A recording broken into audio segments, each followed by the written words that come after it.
Hey guys, all right, I hope you're doing well. It is Wednesday, so we're going to talk about an inner circle topic today. It's super crazy hot out, so I thought this was a good time to sneak inside and get some info put together and out to you guys today. So let me move my little floating head up here. And today's topic is we're going to talk about um, Today's topic that we'll talk about is why I am eating healthy and exercising but not losing weight, right? This is super common frustration. So you may not need a new diet or new workout plan. You may need to focus on some fundamentals consistently. And these I put together. What are some of the main ones, like over the years of coaching, that I've seen kind of reoccurring creatures, right? So the biggest misconception is that eating healthy versus fat loss eating. So what I want to talk on is we need to think about healthy foods still containing calories, right? Cottage cheese, great source of protein, still has calories, right? Greek yogurt, amazing. You can use it in all sorts of baking and everything, still has calories, right? Let's see. Protein, if you're having a ribeye or you're having a flank steak, there's still calories. There are differences in those. And so all of that is very important. Those are very healthy foods, but they all still, at the end of the day, have calories and they are not 0 calorie. And even things that are 0 calorie may have different effects on us when we're trying to lose weight. So we need to remember that first off, that stuff that is quote unquote healthy is still going to contain calories. So more is not more necessarily, right? You could be eating lots of potatoes, sweet potatoes, Greek yogurts, healthy, lean meats. And if you're eating to excess, whatever that is for you, it can still calorically cause some issues with you losing weight. Portion size do matter. A lot of the times our eyes are bigger than our stomach and we get these portion sizes that are huge. And when you cut it down and you really start weighing and measuring and looking at your portions, they go from like what you think is here and then they go to a little small portion, and it's kind of, it's sad because you're kind of like your cat when you give them a little half a scoop of their, cat food that it says from the bag and they look at you like, what the hell, So that's pretty much how I feel when I look at my portions. What the hell? I want three of those. But healthy doesn't automatically mean weight loss either, because you're eating cottage cheese and it's the protein fad right now, or Greek yogurt that you turned into a, beautiful, yogurt parfait. Doesn't mean that all of a sudden you're going to lose weight, right? So we need to think of some examples. So things that get easily taken from a portion size overload, but they're also healthy. So things like nuts, avocados, nut butters, granola can be one that's touted as a health food that can be really easy to overeat because it tastes so good. Smoothies, you can really pack a lot of calories into a smoothie depending on what kind of, if you're putting like a milk in there or if you're putting like an oat milk or an almond milk, all those different things, calories can be taken into in very different contexts. So the basic takeaway for section one is that we need to have awareness and not be guessing so much at what we're putting into our food, right? So even if it's healthy, we still need to be aware of how big we're eating and how much we're eating and take some of that guess out. And there's lots of ways that you can do that. So number two, let's talk about exercise isn't the whole answer. Okay. So a lot of times people think, well, I'm just gonna, I ate that cookie, I'm gonna burn it off. That's not really, there's instances where, you can outwork a bad diet, but typically the amount of output that you'd have to do that is like nobody wants to do that. We're talking like, think of like military boot camp training.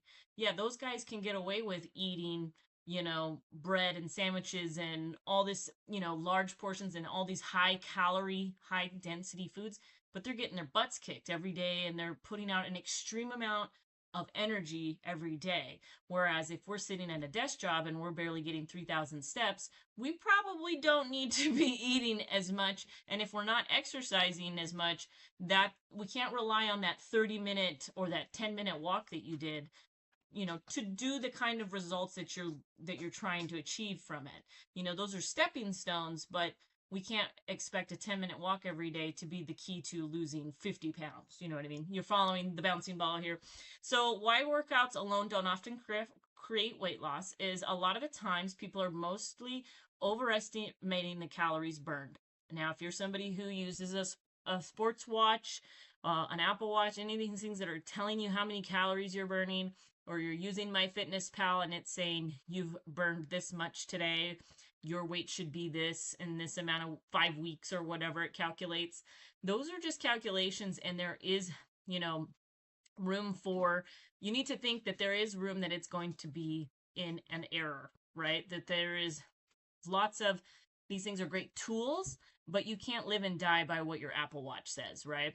So workouts are important, but nutrition is going to be what drives your most fat loss. So how you can control what you put in your mouth is going to be a bigger driver of how much fat loss you can see the quickest. And then working out is another tool in your toolbox to condition you, to build muscle, those types of things. So another thing that we can see is reward eating can erase workout progress. So this would be you worked really hard Monday through Friday. You did all your workouts. You tracked your food. The weekend comes. You thought, hey, I was really good this week. One meal's not gonna, do anything. And then next thing you know, you wake up on Sunday and you were in a food bender from Friday to Sunday. It's a slippery slope, right? We've all been there. We've all said, I've earned this treat. I can have this pizza. I can have these beers. Whatever it is, that can really eliminate your quote unquote workout progress, or the calories that you burned off through working out. You can eat those back, drink those back really quick. So the common mindset is, I earned this treat, or I worked out today, so, I can eat this cookie, that sort of thing. The key takeaway I want you to have from this is that exercise supports weight loss, but nutrition creates the caloric deficit. And then you can supplement that caloric deficit with walking, with your workouts, of course, but relying on it solely isn't the whole piece to the puzzle. Those are just pieces that come together in this whole puzzle. Now, number 3, stress can slow progress. So this can be your hidden weight loss barrier, especially if you're over 30. You're probably experiencing stressors that come from like your career, family responsibilities, relationships, maybe financial pressures, aging parents. Stress has big effects on our cravings, emotional eating, having low energy, reduced consistency. And so we need to find a way to have stress management as part of a weight loss plan. And that's something that you don't hear a lot of people talk about, is that we talk about our sleep, we talk about, drinking water, we talk about walking, we talk about getting into workout steps, watching what you eat. But a lot of the time, what gets left out is stress management, is dealing with the stress day in and day out so that you can be consistent and keep your body from overly stressing out. Because when you add workouts and you add a caloric diet, that's added stressors, right? On top of all these other stressors that you could potentially have. So we need to have a stress management plan in place, and that is incredibly unique for each person. So that's something I can do another video on later. Number 4, sleep matters more than you think. So a lot of us are aware that sleep is very important. It's been in a lot of the media and in a lot of fitness and in the industry for a long time. But when sleep is low, you're going to be having increased hunger because your body's looking for energy somewhere because you didn't get it from resting. Cravings increase, your motivation will dip. You'll see that, if you're tired, you're dragging a leg, it's really hard to get to the gym, right? So recovery can suffer if your legs are, sore from a leg workout and it's taking, way too long for you to start to feel like better to where you can go train legs again, then we know that your recovery is suffering. So you need to prioritize anywhere between 7 to 9 hours whenever possible. You can bank sleep. So if you want to look into that, sleep banking is a real thing. So if you have a Saturday where you've got a couple hours, maybe you take a nap that's extra long and you get a full REM cycle and you can bank some extra hours. And that's important. Grab a nap here and there. Try to go to bed earlier, clean up your sleep routine, make your sleep a priority, getting to bed at the same time. So takeaway would be better sleep improves weight loss without having to change anything else. So just focusing on, in these videos, I'll give you lots of ideas. And I would suggest taking one that, tickles your fancy and gets you kind of fired up and focus on that and work on that for a month and then see how things play. And then you can always add more stuff later, right? You don't need to do everything at once. If you do one thing, you can kind of monitor it, take notes, journal about it, see how it actually plays into your life, see if it makes any differences, and you can tweak from there, right? A lot of fitness and nutrition is all guess and check. And unfortunately, that sucks, right? Because it takes a while to figure out what works and what doesn't work. So if you remember guess and check from like math class and stuff, it's like you do the problem 3 or 4 times and then you finally get it right. You're like, oh, okay, there we go, got it. And then you kind of start to figure out how to do it, right? So number 5, strength training after 30, why your muscles going to matter. You need to build lean muscle mass. It's going to improve the way you look physically, like your body composition, and it's going to support your metabolism, and it's going to be good for your bone strength, all that good stuff. This is something that, again, has been pushed hard in the media right now for the fitness industry about building muscle, building muscle, building muscle. Nothing new there. One of the things that I think that is a great focus that goes along with building muscle, if you change the shape of your body and you like the way the shape looks, a lot of the times then you don't care as much about how much the shape weighs, because nobody's going around going, excuse me, ma'am, at the grocery store, how much do you weigh? Nobody but your doctor in the DMV is asking you how much you weigh, right? And most of the time, we don't even, like the scale at the doctor's office, you have all your clothes and your purse on, and they don't even tell you to take it off. And then you weigh like 15 pounds more than you do at home because it's 3 o'clock on a Thursday, And so that's kind of, nobody cares about that. And then, the DMV, it's like, who cares? You're going to put that in your wallet and nobody's ever going to see it, except if you get pulled over or something, right? So a common mistake we see is that people will rely on cardio thinking, I gotta burn, baby. And the only way to do that is to be moving on cardio all the time, going running. You're not going to build a lot of muscle doing that, right? I'm not saying you can't build muscle by running and doing hill work and sprints and stuff like that, but a majority of it's going to come from strength training. And when you work to improve the way your body is shaped, the composition of it, a lot of the time that desire to be smaller on the scale or have a certain number goal and being obsessed with losing this amount of weight kind of dissipates and things change.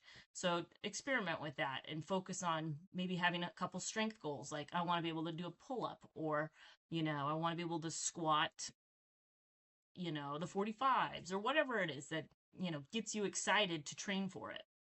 And then this kind of leads into the scale is not the whole story. Remember, the scale doesn't tell you things like you can get from progress photos, measurements, clothing fits, energy levels, strength gains. Like if you're able to do a full pull-up and you were never able to do that before, something's changing in your body, right?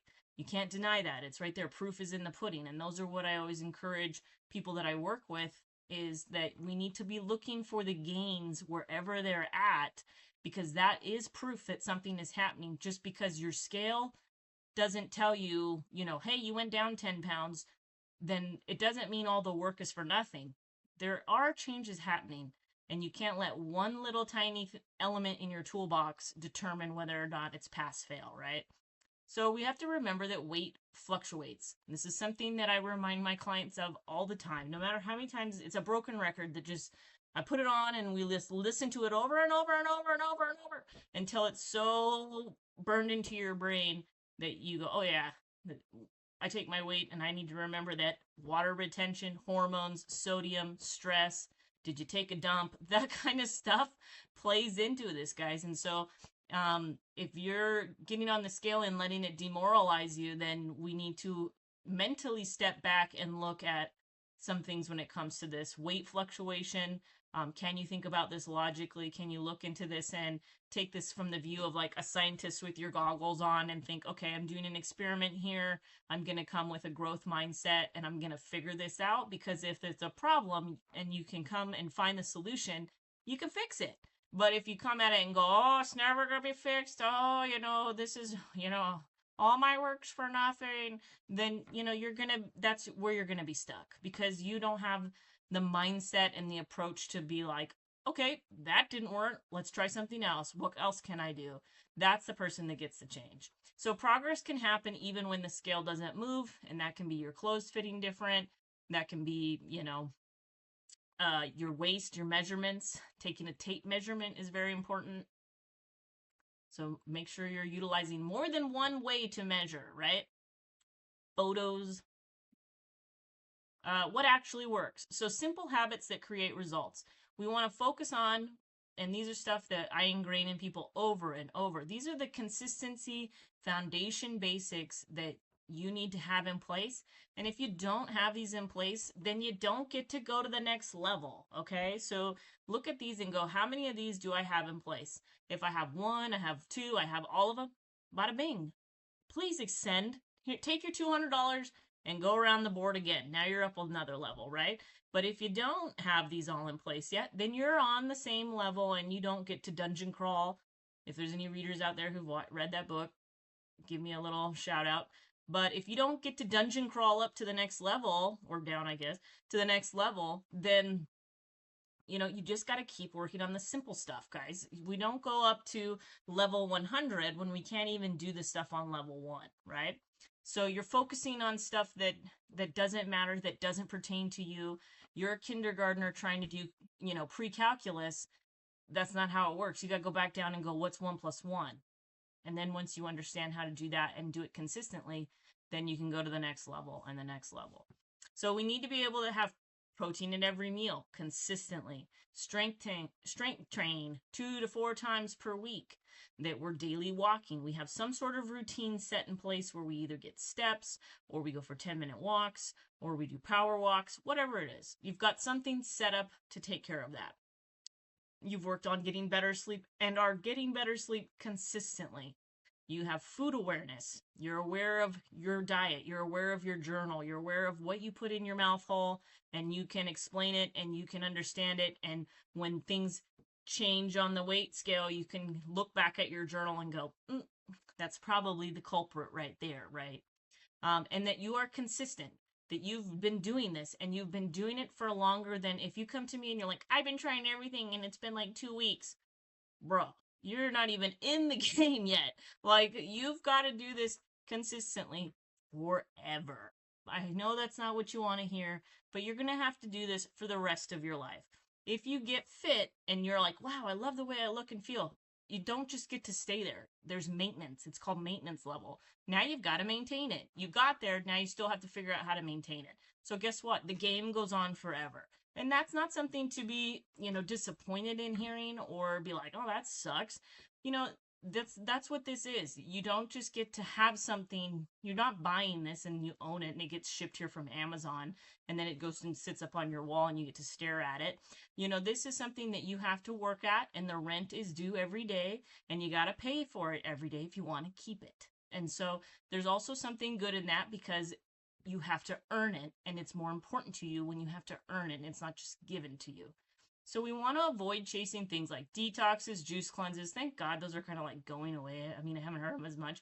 Extreme diets, so be careful of like these really hardcore fasting stuff. Not to say the fasting isn't have its place, but just be careful of extreme diets where they sound like, wow, that sounds really difficult and hard. And, because a lot of times the problem is you can't do it long term to get the results or keep the results. Excessive workouts, you need to do workouts that, one, meet you where you're at, can fit your schedule, and that you can consistently do for, guess what, bingo word, long term, right? All right, so your key takeaway here is simple habits repeated consistently win every time. And I have a quote here that I sticky noted. The most advanced thing you can do are the basics consistently. So that's something, put it on a sticky note, stick it somewhere where you see it. So in closing, instead of asking yourself, what's the fastest way to lose weight? Ask yourself, what habits can I realistically maintain for the next year? And remember, you're not broken. You don't need to be perfect. This is not another extreme plan. We want to focus on consistency with the basics. And a challenge for you this week is to just choose one habit and improve and commit to it for the next 7 days. Examples, this could be like adding protein at breakfast, walk for 20 minutes every day, go to bed 30 minutes earlier, or complete 2 strength workouts. Small actions are going to be that you can repeat consistently are going to be what creates your lasting results. All right, guys, that's all I've got for you. If you've got questions or comments, leave them in the video. I will respond to all of them. I look forward to next week's on Wednesday, and I will chat with you guys soon. Toodles.